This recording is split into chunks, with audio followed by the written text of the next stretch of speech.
نحمده ونصلي على رسوله الكريم أما بعد فقد قال الله تعالى في القرآن الكريم والقرآن المجيد فأعوذ بالله من الشيطان الرجيم بسم الله الرحمن الرحيم وأطيعوا الله ورسوله ولا تنازعوا فتفشلوا وتذهب ريحكم واصبروا إن الله مع الصابرين.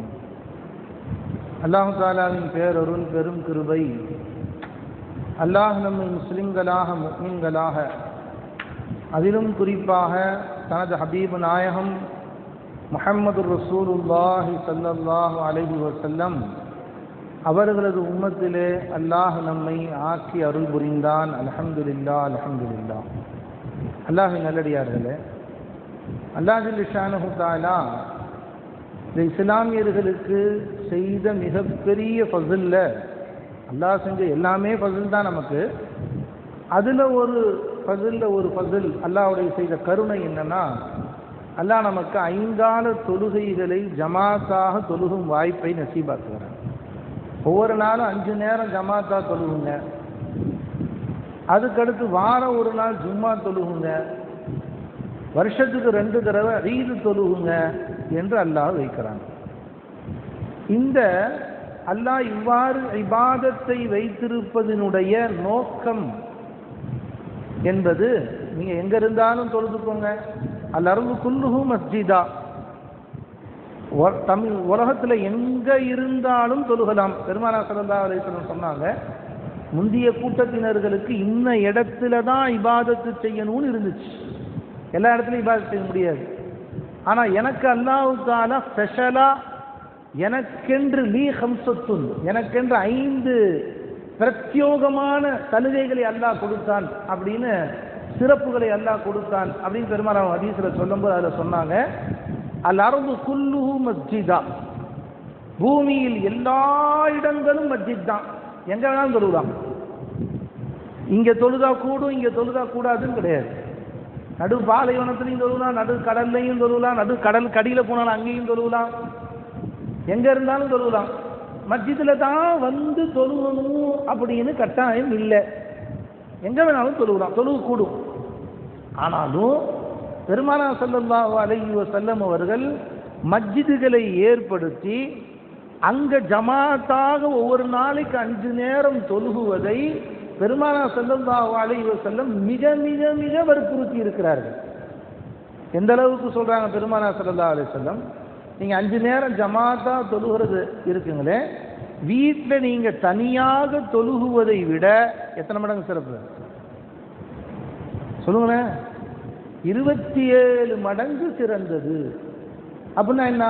நீங்க வீட்டில் ஒரு 2 ரக்காத் ஃபஜ்ருடைய தொழுகை தனியா தொழுகிறதை விட மஸ்ஜிதில் வந்து தொழுதீங்கன்னா 27 ஃபஜ்ர் தொழுத நன்மை 27 மடங்கு அல்லாஹ் தஆலா அதிகரித்து தருகிறான். அந்த அளவுக்கு நன்மையை அல்லாஹ் அதிகமாக்கி தர்றான். இல்லைங்களா? அதே ஃபஜ்ர் தொழுகை வராம வீட்டில் தூங்குறாங்க பாருங்க, வீட்டில் இருக்கிறாங்கல்ல, அவங்கள பற்றி பெருமானார் ஸல்லல்லாஹு அலைஹி வஸல்லம் ஒரு தடவை கோபமாக சொன்னாங்க. ஒரு தடவை பெருமானார் ஸல்லல்லாஹு அலைஹி வஸல்லம் கோபம் வந்து சொன்னாங்க, நான் ஆசைப்படுறேன் எனக்கு பதிலாக வேற ஒருத்தர் தொழு வைக்க விட்டுட்டு சில வாலிபர்களை அழைத்து கொண்டு சென்று யார் யார் வீட்டிலெல்லாம் ஃபஜ்ர் தொழுகாம தூங்குறாங்களோ அவங்க வீட்டெல்லாம் பற்றி விட்டுறணும்னு ஆசைப்படுறேன். தீ பற்றி விட்டுறணும். எப்படி இருக்கு? எரிச்சர்னு ஆசைப்படுறேன் நாங்க. அல்லாஹு அக்பர். பண்பர்களே, பெருமானார் ஸல்லல்லாஹு அலைஹி வஸல்லம் ஜமாத்தாக தொழுகுவதை மிக மிக மிக விரும்பினார்கள். வாழ்நாளில் பெருமானார் ஸல்லல்லாஹு அலைஹி வஸல்லம் ஒரு நாள் கூட ஜமாத்தை விட்டதே இல்லை. அவங்க நோய்வாய்ப்பட்ட கடைசி 1-2 நாட்கள் பெருமானார் நோய்வாய்ப்பட்டிருந்தாங்க இல்லையா, நோய்வாய்ப்பட்டு அதாவது எந்திரிக்க கூட முடியல. பெருமானார் எந்திரிப்பாங்க, மயக்கம் போட்டு விழுந்துருவாங்க, நினைவு வரும், திரும்பவும் நினைவு போயிடும். இந்த அளவுக்கு பெருமானார் ஸல்லல்லாஹு அலைஹி வஸல்லம் கஷ்டத்தில் இருந்த நேரத்தில் ஒரு 3 நாட்கள் அபூபக்கர் சித்திக் ரலியல்லாஹு அன்ஹு தொழு வைக்க சொன்னாங்க. கொஞ்சம் செம்பு வந்த உடனே பெருமானார் ஸல்லல்லாஹு அலைஹி வஸல்லம் ஒரு பக்கம் அலியில இருந்தா, ஒரு பக்கம் அப்பாஸ்ல இருந்தா, கால் தரைக்க பெருமானார் ஸல்லல்லாஹு அலைஹி வஸல்லம் வந்து மஸ்ஜிதுக்கு வந்தார்கள். சஹாபாக்கள் உடனே வழி விட்டாங்க. பெருமானார் முன்னாடி வந்துட்டாங்க. அபூபக்கர் ரலியல்லாஹு பின்னாடி வந்துட்டாங்க. பெருமானார் போய் அமர்ந்து தொழுவு வைத்தார்கள். கால் இழுத்துக்கிட்டு வந்து ஜமாத்தாக நின்று பெருமானார் ஸல்லல்லாஹு அலைஹி வஸல்லம் தொழுவு வைத்தார்கள். அப்ப பெருமானார் ஸல்லல்லாஹு அலைஹி வஸல்லம் ஜமாத்தோடு தொழுகுவதை மிக மிக விரும்பினார்கள். அதே மாதிரி டெய்லி 5 நேரம் தொழுகை ஜமாத், மாதம் ஒரு தடவை ஜும்மாவுடைய தொழுகை. ஜும்மாவுடைய தொழுகை பெருமானார் ஸல்லல்லாஹு அலைஹி வஸல்லம் சொன்னார்கள், யார் ஏதாவது ஒரு சஃபர்ல இருந்தோம், நோயா இருந்துச்சு, ஜும்மா விட்டோம், பிரச்சனை இல்லை, அறிந்து ஒரு வாலிப வயதை அடைந்தவன் இருந்து அறிந்து ஒரு முக்மின் 5 ஜும்மாவை விடுகிறானோ அவன் முக்மின் இல்லை என்றார். அவன் முக்மினே இல்லை, முஸ்லிமே இல்லை. யோசிச்சு பாருங்க, அவ்வளவு பெரிய பாவம் ஜும்மாவை விடுவது. ஜி அப்ப ஜும்மாவுடைய தொழுகையை வாரத்திற்கு ஒரு தடவை, வருஷத்துக்கு 2 தடவை ஈதுடைய தொழுகையை எல்லாரும் ஒன்று சேர்ந்து தொழுவுங்க என்ற ஆக்கியதுடைய நோக்கங்களில் பிரதான நோக்கம் என்னவென்றால், இந்த முஃமின்கள் ஒன்று சேர்ந்து இருக்க வேண்டும் என்பதை பெருமானார் ஸல்லல்லாஹு அலைஹி வஸல்லம் நாடினார். எந்த காலத்திலேயும் ஒரு உம்மத்து பிரிஞ்சு போயிடக்கூடாது. நான் இங்கே கொஞ்சம், அவர் அங்கே கொஞ்சம், அவங்க கொஞ்சம், இவர் வீட்டில் இவர் 10 பேர் சேர்ந்து தொழு வைக்கிறது, அவங்க 2 பேர் சேர்ந்து அங்கே தொழு வருது, நாங்கள் ஜமாத்தாக தொழுங்க 2 பேர் சேர்ந்து தொழுதுட்டோங்க, இது ஜமாத்தாக ஆகாது. மஸ்ஜிதில் அனைவரும் ஒன்று சேர்ந்து ஒரு இமாமை நியமித்து அந்த இமாமுக்கு பின்னால் நீங்கள் நிற்க வேண்டும். ஒரு இமாமுடைய கட்டுக்கோப்புக்கு கீழ் அனைவரும் ஒன்றாய் வர வேண்டும். ஷரியத் நமக்கு காட்டித்தருது. எந்த அளவுக்கு தெரியுங்களா? இமாம் சரியா தொழு வச்சா நீங்களும் சரியா தொழுவு. இமாம் தப்பா தொழு வச்சாரு, அப்ப என்ன செய்யணும்? நாமளும் தப்பா தொழுவோம். இமாம் தப்பா தொழு வச்சா நாமளும் தப்பாவே தொழுதரணும். இப்போ பாருங்க, இமாம் 4 ரக்காத்துடைய தொழுகை ஆச்சுங்களா? 4 ரக்காத்துடைய தொழுகையில இமாம் 2வது ரக்காத்துல அத்தஹியாத்து உட்காராம அல்லாஹு அக்பர் நினைச்சார் நேரா ஆச்சுங்களா? இப்போ நாம அத்தஹியாத்துல உட்காந்து சுப்ஹானல்லாஹ் சுப்ஹானல்லாஹ் வாங்க ஜர்த்தே வாங்க ஜர்த்தே அப்படின்னு கூட்டிட்டு கூடாது. ஒரே ஒரு சுப்ஹானல்லாஹ் சொல்லணும், நாமளும் எழுந்திரணும். ஒரு சுப்ஹானல்லாஹ் சொல்லணும், நாமும் எழுந்து விட வேண்டும் அந்த இமாம் பின்னாடியே. இமாம் கடைசியாக அதற்கு பிறகு என்ன செய்வார்? சஜிதா சஹூ செய்வார். முடிஞ்சு நினைஞ்சுங்களா? இந்த சுப்ஹானல்லாஹ் எதுக்கு தெரியுங்களா? இமாமுக்கு ஞாபகம் உறுத்துவதற்காக. பல பேர் எப்படி விளங்கிட்டாங்க, இமாமு தப்பு செஞ்சா சரி பண்ண வைக்கிறதுக்காக சுப்ஹானல்லாஹ்னு விளங்கிட்டாங்க. இல்ல, ஒரு சுப்ஹானல்லாஹ் ஒரே ஒண்ணுதான் சொல்லணும். ஒரு சுப்ஹானல்லாஹ் அப்படின்னு எதுக்காக சொல்லணுமா? இமாமுக்கு ஞாபகம் உறுத்துவதற்காக. நீங்க தப்பு பண்ணிட்டீங்க, அந்த இமாம் விலைக்கு வராமா, நம்ம தப்பு பண்ணிட்டோம், என்ன எதுக்காக சுப்ஹானல்லாஹ் சொன்னாங்க? ஓஹோ, நம்ம அத்தியாயத்தில் உட்காரலையா, சரி சரி விலைக்கும். இப்போ பாருங்க, உதாரணமா வித்ராஜி தொழு வைக்கிறாங்க. வித்ராஜி தொழு வைக்கும் போது அல்லாஹு அக்பர்னு 3வது ரக்காத்துல என்ன செய்யணும்? அஜித்து தக்பீர் கட்டணுமா இல்லைங்களா? தக்பீர் கட்டி குன்னூத்து ஓதணும். அதற்கு குன்னூத்து ஓதனா அல்லாஹு அக்பர்னு ருக்கு போயிட்டாங்க. இப்போ நாம் என்ன பண்ணோம்? ஒரு சுப்ஹானல்லாஹ் சொல்லிட்டு எல்லாம் ருக்கு போயிடும். ஒரு சுப்ஹானல்லாஹ் சொல்லிட்டு ருக்கு போயிடணும். அதற்கு திருப்பி ருக்கு போனா ருக்குலேருந்து எந்திரிக்கவும் கூடாது. ஷரியத்துடைய சட்டம் தான். ஏன் காரணம் என்ன? இமாம் எவ்வாறு செய்கிறாரோ அப்படியே செய். அவர் ஒரு தவறு இழைத்ததற்கு கடைசியில் சரி செய்வதற்கு சஜிதா சஹுவை வைக்கப்பட்டிருக்கிறது. அவ்வளவுதான். புரிஞ்சுங்களா? இப்போ உதாரணமா இமாம் 2வது ரக்காத்துக்கு எந்திரிக்கிறார். பாய் உங்களுக்கு நல்லா விளக்குறேன், நல்லா விளங்கிக்கோங்க. 2வது ரக்காத்துக்கு எந்திரிக்கிறார். அல்ஹம்து சூரா ஓத மறந்துட்டார். எந்திரிச்ச உடனே டக்குன்னு துணை சூறாவை ஓதிட்டார். அல்ஹம்து சூரா ஓதல, வாஜிப் விட்டு போயிடுச்சு. நீங்க என்ன செய்யணும்? அல்ஹம்து ஓதாம எப்ப பிஸ்மில்லாஹ் அதது பாட்டு குல்யா அய்யுல் காஃபிரூன் ஆரம்பிச்சார். நீங்க உடனே சுப்ஹானல்லாஹ் ஒரே சுப்ஹானல்லாஹ் சொல்லணும். சில பேர் இன்னும் அல்ஹம்து ஓதாம அதது பாட்டு ஓதிட்டே இருக்காரு. குல்யா அல் காஃபிரூன் சுப்ஹானல்லாஹ் சுப்ஹானல்லாஹ் சுப்ஹானல்லாஹ் சுப்ஹானல்லாஹ். ஏய் வாயா தூக்கி ஓதியா, அஜத்துக்கு மிரட்டான் இங்க இருந்து. சுப்ஹானல்லாஹ் ஏய் ஓதுடா என்ன அப்படின்னு அஜர்த்தை மிரட்டுற அளவுக்கு ஆயிடுறாங்க. அன்பர்களே, அஜரத்து தப்பு செய்தாலும் இமாம் ஜமாத் ஒரு கண்ட்ரோல் வேண்டும். ஷரியத் சொல்லி காட்டுகிறார். ஜமாத்துக்கான கண்ட்ரோல். இதுவே ஈதுடைய தொழுகையாக இருந்தால் தப்பே செஞ்சாலும் சஜிதா சஹூவும் தேவையில்லைன்ட்டாங்க. இமாம் தப்பு செஞ்சா அப்படியும் தொழுவு கூடிரும்போ. காரணம் என்ன? இமாமை பின்துயர்ந்து என்பதில் மிக மிக பேணுதல் தேவை. ஷரியத்து காட்டி தருகிறது. ஆளாளுக்கு நாட்டாமை ஆக முடியாது. இபாதத்தில் எல்லாம் வந்தா எல்லாம் சேர்ந்து இமாம் எப்படி தொழு வைக்கிறாரோ அந்த மாதிரி தொழு, இமாம் எப்படி சும்மா தொழு வைக்கிறாரோ அப்படி தொழு, இமாம் எப்படி இது தொழு வைக்கிறாரோ அப்படி தொழுகு. அதே மாதிரி தான் ஊருடைய கட்டமைப்பிலையும் ஒரு ஊரா அந்த ஊருக்கு ஒரு நாட்டாமன் இருப்பாங்க அல்லது முத்தவல்லின்னு இருப்பாங்க. அவரை அமீராக்கு மஷூராவா உட்காருங்க, 10 பேர் ஆளுக்கு ஒன்று சொல்லுங்க, நீ ஒன்று சொல்லு, நீங்க ஒன்று சொல்லுங்க, ஆளுக்கு ஒன்று சொல்லலாம், கருத்துக்கள் மாறுபடலாம், ஆனால் முடிவு யார் தான் இருக்கணும்? தலைவர் தான் இருக்கணும், நாட்டாமை தான் இருக்கணும். நாட்டாம சொன்னார், நாட்டாம தீர்ப்பை மாற்றி சொல்றதுக்கு உனக்கு உரிமை இல்லை. நாட்டாம தீர்ப்பை மாற்றி சொல்றதுக்கு உரிமை இல்லை. சரி, என்ன பண்ணணும்? உங்களுக்கு பிடிக்காத ஒன்றை சொல்லிட்டார், அப்பையும் அவருக்கு கட்டுப்பட்டுத்தான் நீங்கள் இருக்க வேண்டும். குர்ஆன் சொல்லுகிறது. அல்லாஹ் குர்ஆன்ல இன்னைக்கு ஓதுன ஆயத்துல அல்லாஹ் சொல்றான், அத்தீஉல்லாஹ வ அத்தீஉர் ரசூல, நீங்கள் அல்லாஹ்வுக்கு கட்டுப்படுங்கள், அல்லாஹ்வுடைய ரசூலுக்கு கட்டுப்படுங்கள். வலா தனாஸஉ, உங்கள் ஒருத்தருக்கு ஒருத்தர் நீங்கள் கருத்து வேறுபாடு சண்டையிட்டுக் கொள்ளாதீர்கள். வலா தனாஸஉ, அப்படி நீங்க சண்டையிட்டு கொண்டு ஒருவரை ஒருவர் சண்டையிட்டு பிரிந்தால் என்ன ஆகும் தெரியுங்களா? ஃபதஃஷலு, தஃஷலுனா நீங்க கோலையாகி போவீர்கள். ஃபதஃஷலுனா என்ன அர்த்தம்?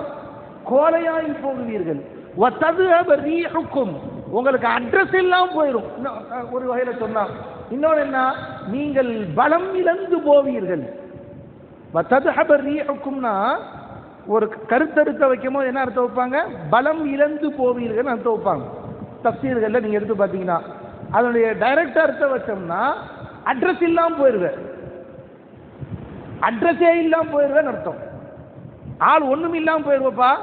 நீங்கள் உங்களுக்கு மத்தியில் ஒரு ஜமாத்துல இருக்கும் போது நீங்கள் உங்களுக்கு மத்தியில் கருத்து வேறுபாடு கொண்டு 2 பிரிவா 3 பிரிவாக மாறுவீர்களே, ஆனால் அட்ரஸ் இல்லாமல் போய்விடுவீர்கள். ஆனா கருத்து வேறுபாடு வரலாம். சஹாபாக்களுக்கு மத்தியிலே வந்துச்சு அதுங்களா? சஹாபாக்கள் இப்ப ஹஜ்ரத் உஸ்மான் ரலியல்லாஹு வஃபாத் ஆனாங்க. ஒரு சம்பவம் விளங்கிக்கோங்க. ஹஜ்ரத் உஸ்மான் ரலியல்லாஹு அன்ஹு வஃபாத் ஆனாங்க. வஃபாத் ஆனாங்கன்னா இயற்கை மரணம் ஆகல, கலகக்காரர்கள் எல்லாம் சேர்ந்து இரவோடு இரவா அவங்க ரூம்குள்ள புகுந்து வெட்டிட்டாங்க, ஷஹீதாக்கிட்டாங்க, கொலை பண்ணிட்டாங்க. இப்ப உடனே முஸ்லிம்கள் எல்லாம் மஸ்ஜித் நபவியில ஒன்று சேர்ந்தாங்க. ஒன்று சேர்ந்து அடுத்த ஹலீஃபாவை தேர்ந்தெடுக்க வேண்டும்னு முடிவு பண்றாங்க. ஆச்சுங்களா? இப்போ ஹஜ்ரத் உஸ்மான் ரலியல்லாஹுடைய மனைவி நாயிலா ரலியல்லாஹு அன்ஹா நினைக்கிறேன், அவங்க தான் அவங்க வெட்டும் போது கையை நடுவில் வச்சாங்க, அவங்களுடைய 4 விரல் வெட்டப்பட்டுருச்சு. வெட்டப்பட்டு அதற்கு பிறகு உஸ்மான் ரலியல்லாஹு கழுத்தும் வெட்டப்பட்டு ஷஹீதானாங்க. இப்ப அந்த 4 விரலையும் எடுத்துட்டு அவங்க நேரம் ஹஜ்ரத் முஆவியா ரலியல்லாஹு அன்ஹு கிட்ட போயிட்டாங்க. முஆவியா ரலியல்லாஹு அன்ஹு அநேகமா பஸ்ராவில் இருந்தாங்கன்னு நினைக்கிறேன், அங்க போயிட்டாங்க. இப்ப திமிஷ்கில் இருந்தாங்கன்னு நினைக்கிறேன், அங்க போயிட்டாங்க. இப்போ அதற்கு இங்க இருக்கக்கூடிய மதீனாவில் இருக்கக்கூடிய எல்லா சஹாபாக்களும் சேர்ந்து ஒரு கருத்து என்ன, முதல்ல நாம கலீஃபாவை தேர்ந்தெடுத்துருவோம். இப்போ ஒரு கலீஃபா மூத்தா போயிட்டாங்க, அடுத்த கலீஃபா, ஒரு தலைவர் மூத்தாயிட்டார், இப்ப அடுத்த தலைவர் வரணும் அப்படின்னு தலைவரை தேர்ந்தெடுத்து விடுவோம் என்று ஹஜ்ரத் அலி ரலியல்லாஹு அன்ஹுவை தலைவராக தேர்ந்தெடுக்கிறார். ஆச்சுங்களா? முஆவியா ரலியல்லாஹு தஆலா அன்ஹு ஹஜ்ரத் அலி ரலியல்லாஹு அன்ஹு தலைவராய் தேர்ந்தெடுத்தது ஒத்துக்க மாட்டேன்னு சொன்னாங்க. ஒத்துக்க மாட்டேன்னா அலி ரலியல்லாஹு அன்ஹு தலைமை வருவதற்கு தகுதி இல்லாதவர் என்று சொல்லல. நல்லா கவனிக்கணும். ஹஜ்ரத் அலி ரலியல்லாஹு அன்ஹு தலைவராக வருவதற்கு தகுதியற்றவர், அதனால் நான் ஒத்துக்க மாட்டேன் அப்படி சொல்லல. முஆவியா ரலியல்லாஹு என்ன சொன்னாங்கன்னா, 2 பேருக்கு கருத்து வேறுபாடு. என்ன கருத்து வேறுபாடு? ஒரு மசாயில்ல கருத்து வேறுபாடு. என்ன? இப்போ ஒருத்தர் கொல்லப்பட்டார், கொல்லப்பட்டா அவருக்கு யார் கொலை செய்தார்களோ அவர்களுக்கு கிசாஸ் வாங்கணும், அதாவது உயிருக்கு உயிர் அவங்கள கொல்லணும் இல்லையா? சட்டம் இருக்கா இல்லையா? இப்ப ஹஜ்ரத் முஆவியா ரலியல்லாஹு சொன்னாங்க, அது கொல்லப்பட்டது சாதாரணவங்க எல்லாம் அமீருல் முஃமினீன் கொலை பண்ணியிருக்காங்க. எனவே கொல்லப்பட்டவர்கள் யார் என்று தேடி அவர்களை நாம் கொலை செய்த பின்பு நாம் கலீஃபாவை நியமிக்கலாம், தலைவர் யாரும் நியமிக்கலாம் அது அலி நாயமா இருந்தாலும் சரி பரவாயில்ல, நியமிச்சுக்கலாம், தப்பு இல்லை. முதல்ல இவங்க பழி வாங்கணும், பழி வாங்கி நியமிக்கலான்டாங்க. அதற்கு அலி ரலியல்லாஹு அன்ஹு அவர்கள் கூட இருந்த சஹாபாக்களும் என்ன சொன்னாங்கன்னா, முதல்ல கலீஃபாவை நியமிக்கப்படணும், கலீஃபா தான் பழி வாங்கணும். அவர் தான் என்ன செய்யணும், யார்ப்பா தப்பு செஞ்சதுன்னு பார்த்து பழி வாங்கணும். எனவே இவரைத்தான் முதலில் நியமிக்க வேண்டும் அப்படிங்கிற ஒருமித்த கருத்து வந்தாங்க. எனவே கலீஃபாவாக நியமித்தார்கள். இந்த கருத்துல அவங்களுக்கு உடன்பாடு இல்லை. அதனால அந்த அலி ரலியல்லாஹு தள்ளி இருந்தாங்க. ஆச்சுங்களா? ஊர் ரெண்டு பட்டா கூத்தாடிக்கு கொண்டாட்டமா தெரியுமா உங்களுக்கு? ஊர் ரெண்டு பட்டா கூத்தாடிக்கு கொண்டாட்டம் அப்படின்னு சொல்லுவாங்களா இல்லைங்களா?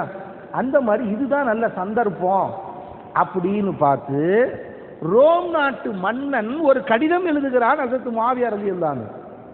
ரோம் நாட்டு மன்னன் காஃபிரு, அவன் என்ன பண்ணா, முஆவியா ரலியல்லாஹு அன்ஹு கடிதம் எழுதினான். முஆவியா, உங்களோடு இப்படி அநீதம் நடந்திருக்கிறது. உமர் ரலியல்லாஹு உங்களை எவ்வளவு பெரிய சஹாபி, உங்களை ஆலோசனை பண்ணாம அலி ரலியல்லாஹு அன்ஹு ஆட்சியை பிடித்து விட்டார்கள், அவங்க ஆட்சியில உட்கார்ந்துட்டாங்க, அரசராகி விட்டார்கள். நீங்க எப்படி இருக்கிறீங்க? இப்படி இருக்கிறீங்க. நான் ஒன்று பண்றேன், என் படையை உங்களுக்கு பக்கபலமாய் நான் அனுப்பி வைக்கிறேன், நீங்கள் அலியின் தலையை எடுத்து விட்டு நீங்கள் அரியணையில் அமர்ந்து கொள்ளுங்கள். நான் ஏது பார்த்தீங்களா? அலி ரலியல்லாஹு அன்ஹு ஹஸரத் முஆவியா ரலியல்லாஹு பதில் கடிதம் எழுதினாங்க. முஆவியா ரலியல்லாஹு இதான் நம்ம கவனிக்கணும். முஆவியா ரலியல்லாஹு பதில் கடிதம் எழுதுகிறார்கள். என்ன எழுதுனாங்க தெரியுங்களா? ரோம் நாட்டுக்கு, ஏய் மா பாலலக ஃபீமா பைனனா, நாங்கள் இருவரும் சகோதரர்கள், எங்கள் சகோதரர்களுக்கு மத்தியிலே ஒரு மசாயிலுடைய கருத்து வேறுபாடினால் பிரிந்திருக்கிறோம். ஒரு மசாயில், முதல்ல கிலாஃபத்தா முதல்ல கிசாசா, முதல்ல பழிவாங்குதலா முதல்ல அரசரை நியமிக்குதலா என்ற ஒரு ஃபிக்ஹ் மசாயில், மார்க்க சட்டத்தின் கருத்து வேறுபாடில் பிரிந்திருக்கிறோம். எங்களுக்கு மத்தியில் சகோதரத்துவத்தில் நீ நுழைவதற்கு யாரடா நீ யார்? மரியாதையாக நீ இதிலிருந்தும் விலகிக் கொள்ளவில்லையானால் நான் படை அனுப்புவேன் உன்னாட்டிற்கு.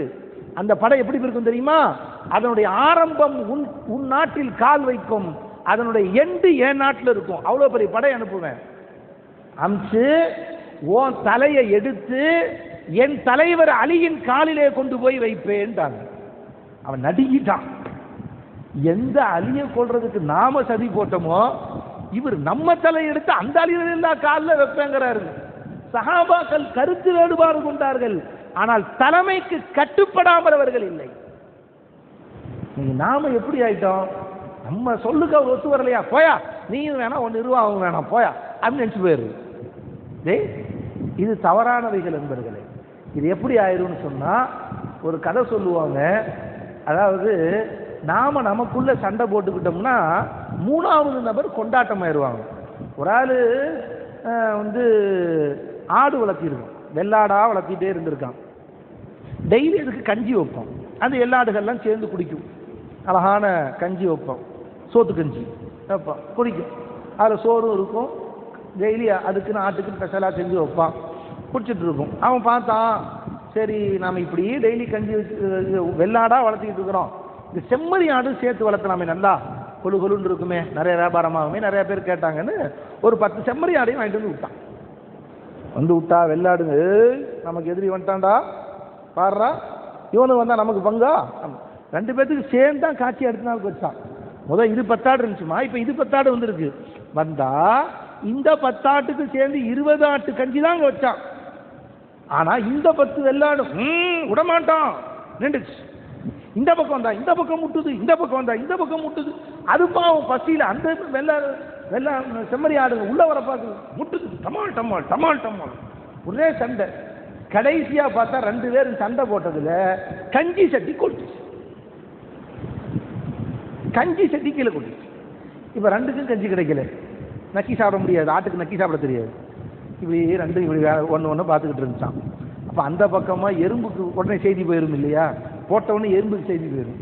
எறும்பு கூட்டம் கூட்டமா வந்துச்சு, சாப்பிட ஆரம்பிச்சிச்சு. எறும்பு சிரிக்க ஆரம்பிச்சு, கதை எழுதியிருக்காங்க, எறும்பு சிரிக்க ஆரம்பிச்சு. அப்போ இது பார்த்துச்சு எல்லாம், என்னடா என்ன கேட்குறேன், இவ்வளோ பெரிய உருவமா இருக்கிறோம், எங்களப்பா சிரிக்கிறியா, கேவலமா சொல்றியா என்ன அப்படின்னு கேட்டுச்சான் இந்த ஆடுங்க. இப்போ எறும்பு சொல்லிச்சான், ஆளு வளர்ந்து என்ன பிரயோஜனம், மூளை வளர்றதில்ல, ஆள் வளர்ந்து என்ன பிரயோஜனம்? மூளை வளரலையே. அட ஊருக்கு புதுசு ஆள் வந்திருக்கிறாரு, அவங்களை உள்ள சேர்த்து அவங்களையும் சேர்த்து வச்சு சந்தோஷமா எல்லாம் சேர்ந்து தின்றுக்க வேண்டியது தானே. எல்லாத்துக்கும் சேர்ந்து அந்த கஞ்சி கிடைச்சிருக்கும்ல. கஞ்சி ஆக்கனவே உங்களுக்கு மட்டும் ஆக்கி வச்சிருந்தானா தப்பு. ஏன்னா அதுக்கு அவங்களுக்கு மட்டும் ஆக்கி வச்சிருந்தா தப்பு. நேற்று வரைக்கும் 10 ஆட்டு கஞ்சி வச்சவன் இன்னைக்கு 20 ஆட்டு கஞ்சி வச்சான்ல, எல்லாத்தையும் சேர்ந்து தின்றுக்க வேண்டியது தானே. நீங்க எப்ப அவங்கள விடக்கூடாதுன்னு நினைச்சீங்களோ உங்களுக்கு இல்லாம போச்சு. இப்ப நாங்க கொண்டாட்டமா சாப்பிட போறோம், கொண்டு திங்க ஆரம்பிச்சான். அப்பதான் அந்த ஆட்டுகளுக்கு புத்தி வந்துச்சான்.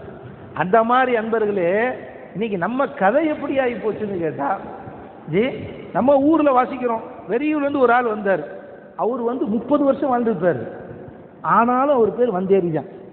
பார்த்துருக்கீங்களா? சில ஊர்ல இவர் அசல் ஊரா, இவர் வெளியூர்காரரா. இந்த ஊர்ல 30 வருஷம் ஆச்சுங்க.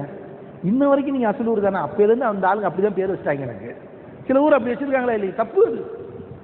பெருமானார் ஸல்லல்லாஹு அலைஹி வஸல்லம் அவர்கள் மதீனாவிற்கு வந்தவுடன் செய்த முக்கியமான பங்களிப்புகளில் ஒரு பங்களிப்பு என்ன தெரியுங்களா? முக்கியமான வேலையில் ஒரு வேலை என்ன தெரியுங்களா? பெருமானார் ஸல்லல்லாஹு அலைஹி வஸல்லம் அன்சாரிகளையும் கூப்பிட்டாங்க, மதீனாவாசிங்க. முஹாஜிர்களையும் கூப்பிட்டாங்க, மக்காவிலிருந்து வந்தவங்க. 2 பேர்த்தையும் கூப்பிட்டு பெருமானார் ஸல்லல்லாஹு அலைஹி வஸல்லம் இவர் ஒருத்தர் ஃப்ரெண்ட்ஸ் இல்ல, அண்ணன் தம்பி, கூட பிறக்காத அண்ணன் தம்பி. நீங்க 2 பேர் அண்ணன் தம்பி போங்க, நீங்க 2 பேர் அண்ணன் தம்பி போங்க, நீங்க 2 பேர் அண்ணன் தம்பி போங்க. ஒவ்வொருத்தரையும் அண்ணன் தம்பி ஆக்கி விட்டாங்க. பெருமானார் ஸல்லல்லாஹு அலைஹி வஸல்லம் ஒவ்வொருத்தரும் அண்ணன் தம்பி ஆக்கி, சஹாபாக்கள் இந்த அளவுக்கு அண்ணன் தம்பி ஆயிட்டாங்களா? அவங்க யார ரசூலா எங்க சொத்துல அவங்களுக்கு பங்கு தரட்டுமான்னு கேட்டாங்க. சொத்துல பாதி பங்கு கொடுத்துடலாமான்னு. ஒரு சஹாபி என்ன பண்ணாரா, எப்ப என் பெருமானார் என் கூட பிறந்தவர்னு சொல்லிட்டாரோ, எங்களுக்கு அவங்க சகோதரர்னு சொல்லிட்டாரோ, என் சொத்துல என் வீட்டுல பாதி அவருக்கு. எனக்கு 2 மனைவி இருக்காங்க, ரெண்டுல ஒன்னு தலா கூட்டுறேன், வேணா அவர் கட்டிக்கிட்டோம். அவர்கிட்ட போய் கேட்டாங்களா, உங்களுக்கு எந்த மனைவி பிடித்தமா இருக்கிறதுன்னு சொல்லுங்க, நான் அந்த மனைவி தலா கூடுறேன்டாரு. அல்லாஹ் அக்பர். என்ன சஹாபாக்கள் பாருங்க, எவ்வளவு வந்தவர்களை அரவணைத்து இருக்கிறார்கள் பாருங்க. உடனே அந்த சஹாபி சொன்னாங்க, அப்படிலாம் தேவையில்லை, அல்லாஹ் எனக்கு அல்ஹம்துலில்லாஹ் நானே கல்யாணம் முடிக்கிற ஒரு தகுதியை கொடுத்துருக்கேன், நானே ஒரு மகர் கொடுத்து கல்யாணம் முடிச்சுக்கிறேன் அப்படின்ட்டார். ஒரு சஹாபி வியாபாரத்தை கொடுத்தார், ஒன்றும் வியாபாரம் வேணாம், எனக்கும் உழைக்கிற சக்தி இருக்கு, நான் உழைத்துக் கொள்கிறேன்டார். எந்த அளவுக்கு முன் வந்தாங்க பாருங்க. காரணம் ஏன் பெருமானார் இப்படி ஆக்கினாங்க? எதுவரை நீங்கள் உங்கள் முஃமின்களுக்கு மத்தியிலே ஒற்றுமையோடு இருக்கிறீர்களோ அதுவரைதான் உங்களுக்கு இந்த உலகத்திலே கண்ணியம், பலம் அனைத்தும் இருக்கிறது. எப்ப நீங்க அந்த ஒற்றுமையை நிலைநாட்ட தவறுகிறீர்களோ அந்த இடத்தில் ஓநாய் உங்களை வேட்டையாடிவிடும். ஓநாயின்னு சொன்ன உடனே ஒரு கதை ஞாபகத்துக்கு வருது, சொல்லமா? டைம் இருக்கா? ஓநாயின்னு சொன்ன உடனே ஹதீஸில் படித்த ஒரு சம்பவ கதை ஞாபகத்துக்கு வருது. எந்த ஹதீஸ் கிதாபில் படித்தேன்னு தெரியல, ரொம்ப நாளைக்கு முன்னாடி. பெருமானார் ஸல்லல்லாஹு அலைஹி வஸல்லம் ஒரு நாள் மஸ்ஜித் நம்ம தொழு வச்சுட்டு வெளியே வர்றாங்க.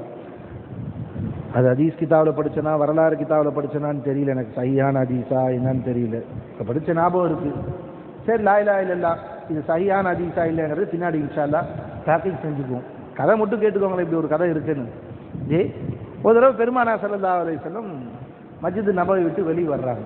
வெளியே வந்தால் ஓநாய்கள் ஒரு சிலது பெருமானார் ஸல்லல்லாஹு அலைஹி வஸல்லம் நின்றுச்சு. பெருமானார்ட்ட எதையோ சொல்லுது, அவங்களும் பேசுறாங்க. ஓநாய்கள் பேசியதுன்னு வரலாறு, சில வரலாறுகள் சொல்லப்படுது.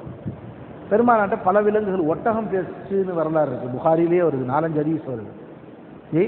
அப்ப ஒரு நாள் பெருமானார் சொன்ன ஓநாய்கள் பேசும்போது பெருமானார் ஸல்லல்லாஹு அலைஹி வஸல்லம் சஹாபாக்களை பார்த்து சொன்னாங்களாம், இந்த ஓநாய் என்ன சொல்லுவது தெரியுதான்னு. என்னன்னு தெரியல யார சொல்லலாம். முன்பெல்லாம் நாங்கள் சஹாபாக்கள் மேய்க்கும் ஆடுகளில் இருந்தும் ஆடுகளை நாங்கள் சாப்பிடுவோம், இப்பொழுது எங்களுக்கு அவ்வாறு சாப்பாடு கிடைக்க மாட்டேங்கிறதுன்னு சொன்னாங்க. நான் ஜகாத்தின் சிறப்புங்கிற ஒரு புக்கில் இந்த செய்தியை நான் படித்தேன். அப்ப எங்களுக்கு கிடைக்க மாட்டேங்குதுன்னு சொன்னாங்க. சொல்லிட்டு அந்த ஓநாய்கள் பெருமானார் ஸல்லல்லாஹு அலைஹி சஹாபாக்களை பார்த்து சொன்னாங்க, ஏன் கிடைக்க மாட்டேங்குதுன்னு தெரியுதா உங்களுக்கு? நாங்கள் இல்லையா ரசூலல்லாஹ், என்ன தெரியல. இதுக்கு முன்னாடிலாம் ஓநாய் சாப்பிட்ருக்கா? ஆமாம். இப்போ சாப்பிட்றது இல்லை. சில வருடங்களாக எங்களுடைய ஆடுகளை ஓநாய்கள் கடிப்பதில்லை. காரணம் தெரியுமா? நீங்கள் எப்போ உங்களுடைய ஆடுகளுக்கு சரியான முறையில் ஜகாத்து கொடுக்க ஆரம்பித்தீர்களோ ஓநாய்களின் கண்களிலே அல்லாஹ் ஆடுகளை மறைத்து விடுகிறான். அல்லாஹ் தஆலா உங்களுடைய பொருள்களின் மீது அடுத்தவங்களுக்கு இல்லாமக்கிடுறான். அன்பரே நல்லா வச்சுக்கோங்க, ஜகாத்து கொடுக்கப்பட்ட பொருள் திருட்டு போகாது, ஜகாத்து கொடுக்கப்பட்ட பொருள் காணாமல் போகாது. அப்படியே காணாமல் போனாலும் தற்சமயம் காணாமல் போயிருக்கு, திருப்பி கிடைச்சிடும். ஒரு கால் காணாமல் போய் கிடைக்கவில்லை அல்லது திருடு போகிறது என்றால் விளங்கிக் கொள்ளுங்கள், ஜகாத்தில் நீங்கள் குறை வைத்துள்ளீர்கள். எங்கோ நம்ம கணக்கு பார்த்து ஜகாத்தை விட்டுட்டோம், சரியா கொடுக்கல அப்படின்னு தெரிஞ்சுக்கோங்க. விளங்குங்களா ஜி? அப்போ விளங்கிக்கோங்க. லா இலாஹ இல்லல்லாஹ் என்ன சொல்லிட்டு வந்தோம்மா ஜி?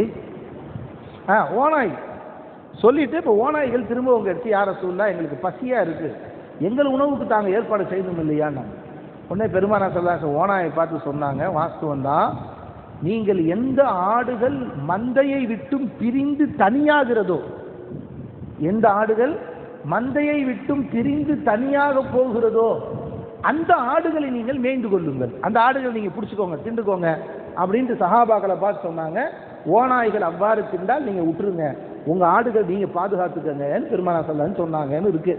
இதை எழுதிட்டு என்ன எழுதுறாங்கன்னா, ஒன்று ஜகாத்து கொடுப்பதை அல்லாஹ் பாதுகாக்கிறான்னு ஒரு செய்தி எழுதுறாங்க, இன்னொரு செய்தி எதான் எழுதுறாங்க, எந்த ரசூல் ஸல்லல்லாஹு அலைஹி வஸல்லம் சொல்லும்போது என்ன சொன்னாங்க, எந்த ஆடுகள் சேர்ந்து இருக்கிறதோ அதை நீங்கள் தாக்காதீர்கள், எந்த ஆடுகள் பிரிந்து தனியா போயிருதோ அதை தாக்குங்க, அனுமதி கொடுக்குறாங்க. அப்ப நீங்க ஜமாத்தோடு இணைந்திருக்கும் வரைதான் உங்களுக்கான கண்ணியம், உங்களுக்கான கௌரவம் அனைத்தும் இருக்கிறது. ஜமாத்தை விட்டு நீங்க பிரிஞ்சிருந்தீங்க, இந்த முத்தவலி எனக்கு ஒத்து வராது, இந்த செக்ரட்டரி எங்களுக்கு ஒத்து வராது என்று பிரிவீர்களேயானால் உங்களுக்கான கண்ணியம் போய்விடும், இன்னொருவன் உங்களை வேட்டையாடுவதற்கு தயாராகும். நான் உங்களுக்கு பெருசா சொல்ல தேவையில்லை. 2026 2021 தேர்தல்கள், அதாவது சட்டமன்ற தேர்தலில் நான் சொல்றது ராஜ்யசபா தேர்தலில், பிரதமருடைய தேர்தலில் இந்தியாவிலேயே முஸ்லிம்கள் அதிகம் வசிக்கும் ஒரு தொகுதி, இந்த தெருவில் ஒரு முஸ்லீம் நின்றா கட்டாயம் ஜெயிச்சிருவார். ஏன்னா 65% அங்கே முஸ்லீம்கள் தான் வாழ்றாங்க. அந்த தொகுதியில் இஸ்லாமியர்கள் தோல்வி அடைந்தார்கள்.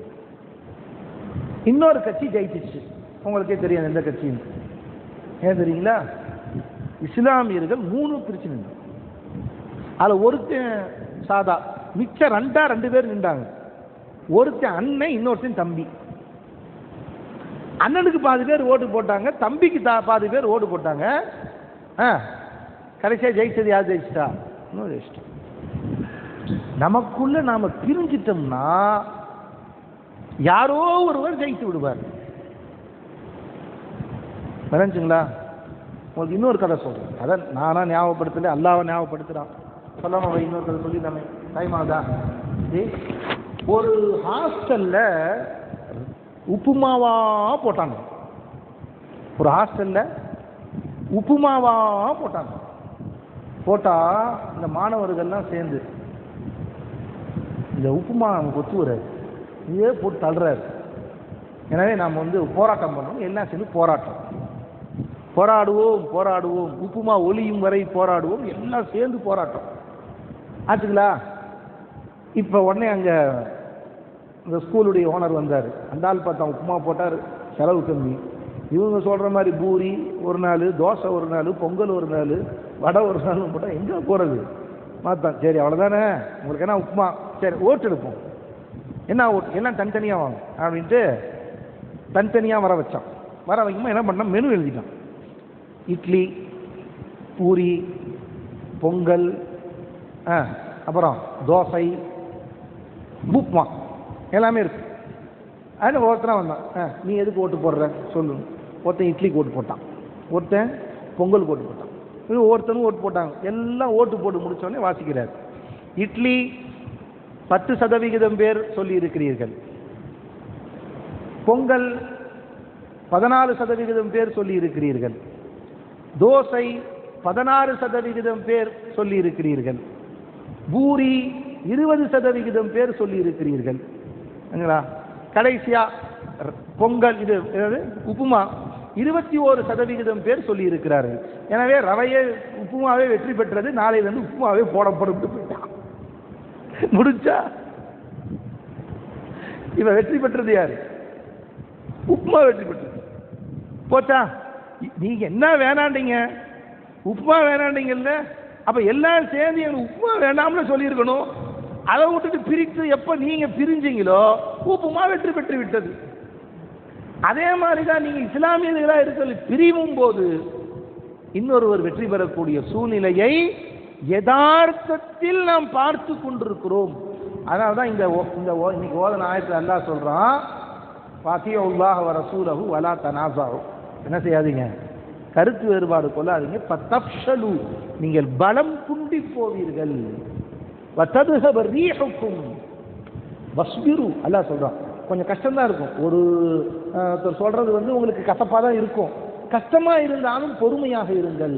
இன்னல்லாஹ மஅஸ் ஸாபிரீன்.